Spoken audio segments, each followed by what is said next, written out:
Hey guys, how's it going? Meso here, and I'm back with another MapleStory video, but not a MapleStory 2 video, but a GMS video. And the reason why I'm making a GMS video is because I've actually been getting more into GMS lately because I'm making these videos for y'all. So the topic that I want to talk about today is Meso farming. Now, I know I'm saying Meso, a lot of people say Meso, but I call it Meso. I've been calling that for my entire life, so deal with it. So my issue is that Meso farming is a little bit problematic in MapleStory right now. So I'm going to explain a little bit more. At the moment, there are two viable ways to farm Meso. One is a suicide kana. So you make a level, let's say the ideal is 150, and you put Meso gear on it and farm at Bye Bye Station. And basically, as you get close to leveling up, you go and suicide your kana and get it back to 0%. Now, I think that's boring and just outright bad game design, but we'll go into that a little bit later. The other method is CLP farming with, let's say, an Ice Lightning Mage, a Night Lord, an Evan, or just any good mobbing class. Now, that character has to be 230, so you have to spend a lot of time leveling it up and also gearing it up, which you're actually going to need another Meso farmer like a Suicide Kana to get yourself there. So I'm going to start with me being a Paladin. Paladins aren't exactly the best farmers, so I either have two options. I make a Suicide Kana or I make a CLP character. Now, CLP characters are hard to make, so I personally went with the Suicide Kana, and that just bores the crap out of me. But you know what? Fine. We should definitely have games that feel a little bit difficult. I don't want a game that's too easy, but at the same time, I want to have fun while I'm playing it. And because I'm not playing my main, which is the character that I enjoy the most, I actually end up feeling very bored while farming on my kana. But you know what? That's fine. I'll farm all day and I'll get enough Meso to finally upgrade my character. But you know what?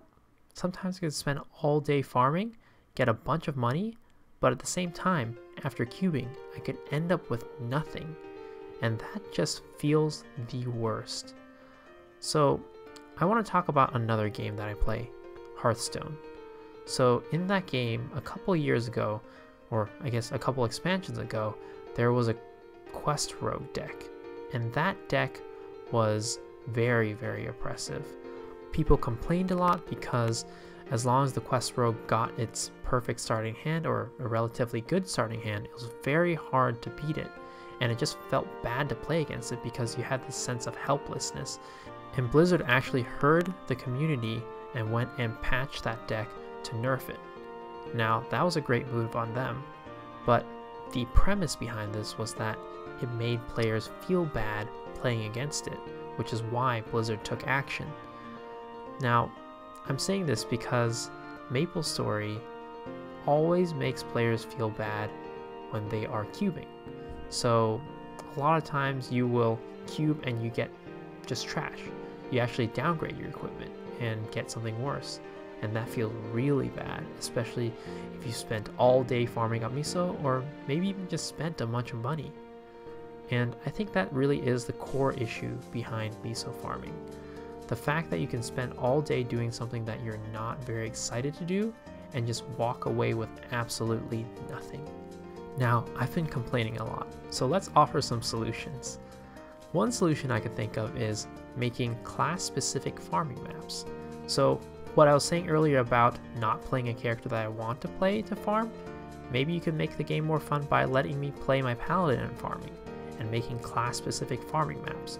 So you're taking a look at the skill set of the paladin, what skills they have, what their attack ranges are, and how fast they move, and building a map specifically for them to farm. And then you do that for every other class. Basically, you take these classes and test them, test how their skills work with the monsters, and build a rep map around that class to make it so all classes kind of farm at the same pace as long as they're skilled at the class.